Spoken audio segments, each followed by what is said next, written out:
G'day guys, welcome to AFL Legends Unite. I'm Daryl Atkinson, and tonight's game is just going to be very questionable. It's going to be a very questionable game, mainly because we've got one side that's performing top four style of football and the other side which is performing bottom four style of footy, and it's between Port Adelaide and Carlton.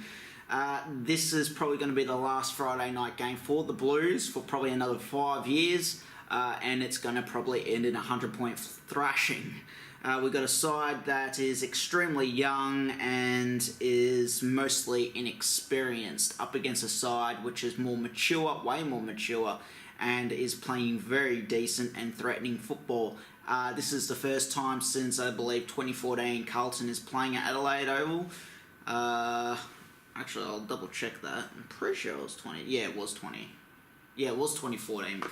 Because they got smashed by 103 points in that game. I'm not sure how many times in total they've played there. I think they've only played there once. I think it's once. I don't remember them playing there any... Yeah, they've only played there once. Unless they've played Adelaide there before, which I don't recall. But, this is going to be not too good. It's not going to end too well for the Blues, I believe. Despite the fact they got pretty much the same disposals efficiency, a bit too far down, here we go. Average efficiency with the disposals is actually quite even, 71 to 70. I guess Carlton cleaned that up last week against the Suns. However, when it comes to inside 50s, Carlton doesn't really have a real target. If they're going to be any sort of a threat, if it's dry weather football, which is probably going to be the case, actually I'll even double check that, because it all depends on the weather. If Carlton have any sort of a chance, they better hope it rains. It's raining in Melbourne, obviously. Yeah, it's not going to rain in Adelaide by looks of things. No, there's a lot of cloud cover, but there's nothing that's proving to be too threatening. It is quite a long way off before the game starts, so yeah, it's quite warm. Yeah, at the moment I'm thinking Port Adelaide by 79 points. So if it's dry weather footy, I believe they've got Andrew Phillips back, which is a huge boost for Carlton because they did lose Cruiser, who struggled last week. He was very slow, very unusually. He was very unusual last week. But it was confirmed he was a bit sore and injured. So yeah, he's not playing. But if they do have Andrew Phillips, my expectations is that he probably won't play most of his game in the ruck. I think he'll play up forward. I think Hasbot will play more of a ruck role. It's just struggling to hit targets in the forward line, which has been killing Carlton so far this year. They just don't have any forwards really. They might have Wiedering up there, but again, he's still got a long way to go. They got Fisher, who was outstanding last week on debut, but he's kind of a player that can only gather and convert. When it comes to set shots, Carlton's hopeless. It's extremely hard to watch when it comes to set shots. And yeah, just a lot of sloppiness, but they have a very young side and a very young list. I think I was talking to a mate the other day, and I think I said Carlton only had about, I think it was, 26 of 46 players have played less than 100 games. So, that's no real surprise. If it was to break it down, it's probably about 20 players that played less than 50. So, it's a side that's got a long way to go, but with Port Adelaide, they've been absolutely outstanding. Robbie Gray, he's been sensational this year. He's really picked it up. As for Carlton's Mark Murphy, he's hit back strong. But yeah, Sam Gray, Robbie Gray, Sam Gray, I wonder if he's his brother, probably. But yeah, Robbie Gray has been outstanding. Ollie Wines is up there. Travis Boak. They got Paddy Ryder back from suspension, so White's going to be omitted. And that's a huge boost for Port Adelaide. That's just more power up forward for them, particularly in half forward line. Paddy Ryder has a decent boot. and yeah, that's going to come in quite handy for them. We got, as for Carlton, they've still got a lot of players struggling, but yeah, it's going to be interesting with Port Adelaide because it's a must-win for them. I think it's going to be a decent percentage boost, which is what they're needing after two massive losses against Adelaide and then the Giants. But they show a lot of promise of making top four. They're a dangerous side.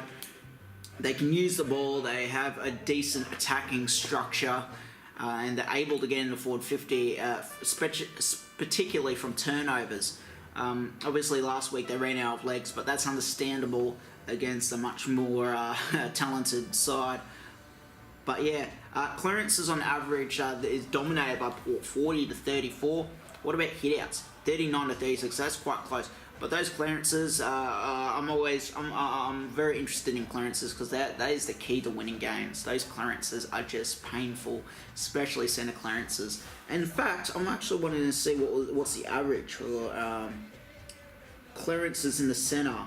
Clearances. Here we go. 14 to 13, so it's actually quite even. So that benefits Carlton in terms of able to get those clearances. And they got Paddy Cripps in, and honestly, I thought that was a very bad choice by Bolts. I understand that footy's tough, but there's no point shoving in a very decent player who is injured and is unable to play a decent, effective game of football. He hasn't shown any. He hasn't been good all year. He's been struggling very badly. I think last week he got like 16 disposals and only like 1 or 2 clearances. Actually, I'll even look at that because I want to be 100% sure. I don't want to really take gambles at it. I'm very sure that he only had like a couple of clearances. 16 disposals. Yeah, there wasn't a lot of disposals for Carl last week. Oh, he had 17 disposals. 71% disposal efficiency. Contested possession, 10. So that's not too bad for an injured player. Oh, come on, where's these clearances? Here we go. He had 5 clearances, 3 of them in the centre. So he had 3 centre clearances. That's extremely below average for him.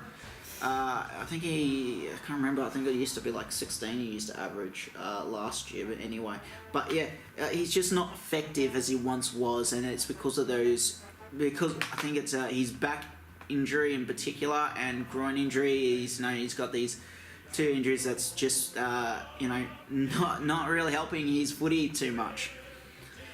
And I understand that he's a tough player, but Bolts need to also understand that he's a young player still and he needs to be able to recover from these because he's not recovering. He keeps playing and it's just making the injury probably worse than what it is. But, throw the dice, and hope for the best.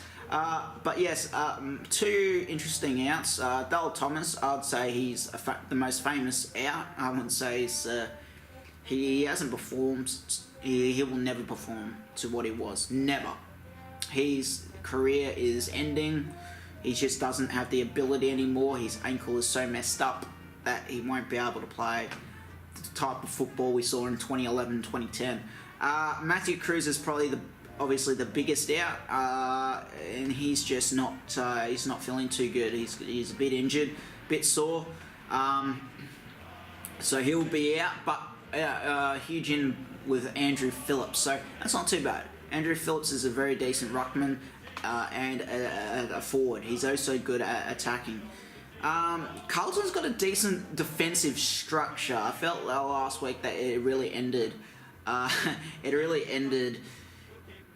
In that third quarter. Well, the structure was just completely messy. Everybody was everywhere, and the Suns took full advantage of it. And I think they kicked like 7 goals to 1 in that quarter. They absolutely blew Carlton away, and that's a huge problem for Carlton. It's just getting their structures and sticking to those structures. You don't stick to them, you get blown away. As for Port Adelaide, I feel like that their structures have been very good. I feel like there's been a lot of discipline problems. I remember I was watching them take on Adelaide, and they gave away a lot of crucial free kicks, and they were so unnecessary free kicks to give away. You know, you just don't, especially with Ryder in that last dying minutes where the game was still winnable for them, and he just throws that punch and then he just fucks it all up. You know, what a dickhead. But yeah, it's gonna be huge for him to get back in the side and to perform that high standard of football. But he needs to learn some. Oh fuck me! He just needs to think. He needs to fucking think, the dude, or else he's just gonna keep blowing these things, and he'll end up getting suspended again and again and again. He needs to pull his head in. But yeah, in saying that, it will be interesting to see how Carlton responds, and they need to respond. Respond with the best football they'll ever play in this year, to be honest, because honestly, it is. And Damien Barrack, I've been hearing a lot of Carlton supporters absolutely angry at Damien Barrack because he's like, oh, Carlton's going to get smashed by 100 points. You know, it's one of 2 games. Actually, I was quite disappointed when he said that the Lions could get smashed by 100 points. I kind of laughed at that. It's like, yeah, versing the Western Bulldogs, yeah, they were premiers last year, but my God, they're not playing good football at the moment. But before we get to that game, and they'll be a long way off, I have to agree with Damien Barrack. I'm agreeing with him, and I am a Carlton supporter, and I agree with him. It's looking more and more like it's going to end up in a 100-point mauling. Carlton just doesn't have the talent. Well, I shouldn't say talent, I should say more experience. Talent is kind of a wrong choice of words. Carlton's got talent, but they just don't have the experience for those young players to use their talent. They got a long way to go, and everyone knows it. It's a 5 to 10 year mess, I call it, because it is a mess, and Bolts knows it, everybody knows it. I think a lot of people are kind of... they're giving Carlton a lot of leeway. Everyone's like, oh, it's 2 to 3 year building, and I'm looking at it and thinking, like, yeah, we're not. He's Brendan Bolton with the Carlton Football Club, not not like Alistair Clarkson with the Hawks of 2004, which took them 3 years to make finals and 4 years to win a premiership.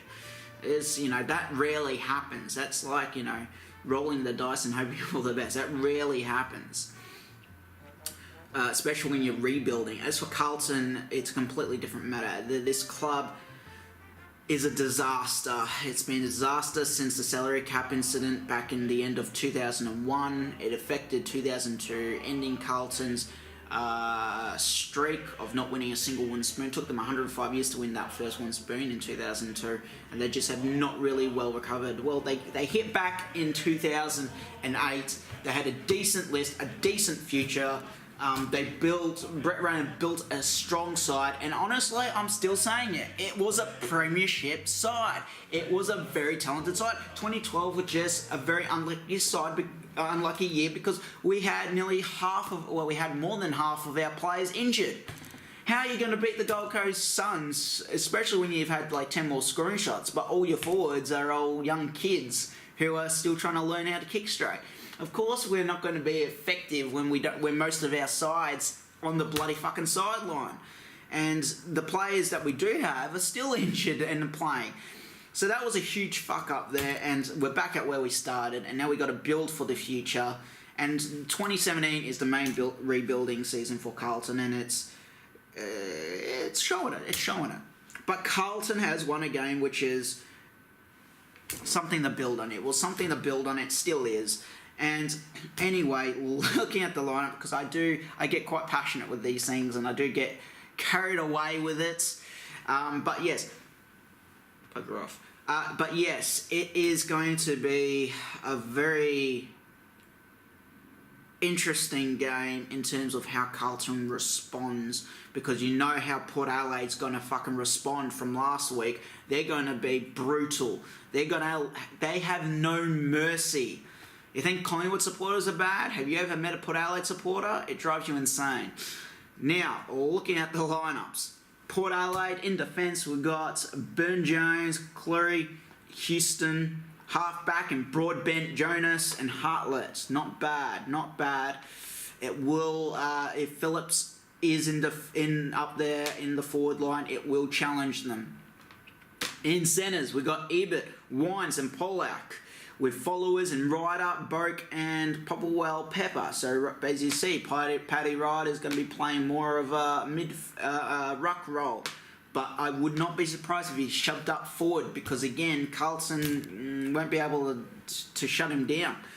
Along with Trengrove. Trengrove will rip through Carlton's defence, unless Sam Rowe can get back to his best performance because he was absolutely ripped apart by Lynch last week, and Lynch was just ferocious. So, and that was Sam Rowe's first blunder of the year. Out of the first 4 rounds, that was his first ever blunder. He did well against Jack Rewall.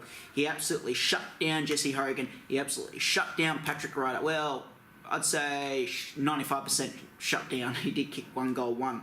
But besides that, he absolutely was all over it. But yeah, he can get back into that. Sam Rowe is playing his best footy probably in his entire career. And it's going to be crucial to see if he can keep it up. But anyway, where was I? So half forwards in Robbie Gray, Westhoff, Wingard. Forwards in Sam Gray, Charlie Dixon and Jackson Trengrove. Interchanges, we've got Young, Armin, Impey and Piedard. So not too bad there, not too bad. Emergencies in Eddie Johnson and Archie. So Ryder comes in and White is omitted. And White's not even an emergency, so he must have not done so well. And I do admit I didn't really see the Giants and Port Adelaide game because I was actually going to the Carlton and Gold Coast game, so I kind of didn't see the last quarter of that game. I did see up to that, and it was quite interesting. Congratulations to Jasper Piedard. He's playing 100th game according to the AFL. I hope that's right because the AFL is... The AFL's very not too good on these things because it says here milestone, Zach Fisher playing his first game, but he did that last week, so I don't know why it's saying that. Anyway, with Carlton lineup in defence, we've got Williamson, who's showing he's got a lot of talent and a lot of energy. Marchbank and Plowman, so a very young defence there, inside 50 defence, but a very capable one. In half back, however, it is a much more way more experienced, superior side in Doherty, Rowe and Simpson. A lot of talent there. Centres in Curnow, Cripps, Paulson. I believe this is Paulson's... Yeah, I believe this Cameron Paulson's playing his first game for Carlton in this one. I believe. So big congratulations to him. But he's playing a centre role. So I think he's in look at followers and Phillips, Gibbs and Mebby. That's actually quite an experienced midfield there. Very experienced. Ed Curnow, not Charlie, but Ed Curnow. Patrick Cripps. Cameron Paulson is probably the only young player in the midfield. Followers in Phillips, Andrew Phillips, Bryce Gibbs and Mark Murray. That's a very experienced midfield. So they should be able, and if Phillips does play that ruck role instead of Casbolt, where's Casbolt? Oh, there. If Phillips plays a ruck role and he's very good. He's very talented and he's capable of getting those hit-outs to the players. And if he gets them to Gibbs, to Murphy, to Cripps, who I can't see on this, where's interchange? It's not even on interchange. Is he half forward? Wait a second. Whoa. Oh, no, yeah, he was centre. Yeah, Patrick Cripps. There he is. Sorry, I'm looking all over the place. But, they're capable of getting those clearances. And I think that is what they should be doing. There's no point of, allowing Port Adelaide to flood the centre during those centre hit-outs. They need to be able to find some room, get the space to Murphy or Cripps in particular. Actually, maybe even Gibbs. Gibbs isn't playing a decent season so far, but he's more than capable of getting back into it. But yeah, if they can get those clearances, Carlton are more than a chance. It's just how they deliver those clearances which is a problem, because my philosophy is you bomb it, you lose it. And that's a reality. You bomb it, you lose it. Sydney have been bombing it and they've been losing it. It's like, come on. It doesn't take, and bloody rocket science to figure this out. Anyway, into half forward, we've got Jared Pickett, Libby Casbolt, Charlie Curnow. Forwards ends Jack Silvani, Jacob Wiedering, and Matthew Wright. Out of those 6 players, only 2 of them are experienced players. Well, 2 experienced, 1 talented. Anyway, looking into interchanges, Zach Fisher, Petrovsky, Seton, McCready, and White. White's back in the side. That's going to be interesting.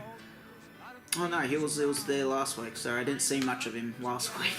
But yeah, they're interchanges, so a much more younger interchange. So 3 out of the 4 are young kids. Emergencies in Dennis Armfield, and he's he hasn't been playing good football, but that's because he hasn't done it because last year he was out for the remaining half of the season, so he hasn't had decent football. I think he's a bit hesitant. I've noticed he's a bit hesitant. He just doesn't have the confidence to head back into the contest, but I think he should easily get into it. And if he keeps training well, he can definitely get it. Sam Kerridge has been quite disappointing, to be honest. He hasn't been playing decent football, not for a while. And David Cunningham. So for Carlton, how many players on the Carlton list are young? We got Williamson, Marchbank, Plowman, Orley, Paulson, Pickett, Charlie Curnow, Silvani, Wiedering, Fisher, Petrie, McCready. So that's 11. 11 out of the 22. So half the side is experienced, the other half is not. Very young indeed. So it's going to be interesting. But for me, I'm going safety here. Port by 79 points. I think it'll be a demolition. But yes, that's it for me here today, guys. Good luck to both sides. Bloody good luck to Carlton. Come on, boys. Let's play a decent football. Last week, being at the game, it was very... that third quarter was very hair-ripping. It wasn't pretty at all, but hopefully the boys can produce some magic, use that experience, get those clearances, and actually hit the targets. Try not to bomb it, but just try to hit the targets. And the young kids need to know starts. If I was a forward, if I was a tall forward, no matter what position I played, half or whatever, I would have all the forwards start right on the goal line and just wait there. And as soon as we get the ball in that centre and run into open space and we're preparing to bomb it, or preparing to, quickly run up, get front on position and just be a leading target. And you'll be more incapable of Murphy or Cripps or Gibbs hitting you. Lace out, so it'll be interesting there. But anyway, good luck to both sides. I hope Carlton wins, I really do. Call me biased, but that's who I am. But anyway, guys, that's it from me here at AFL Legends Unite.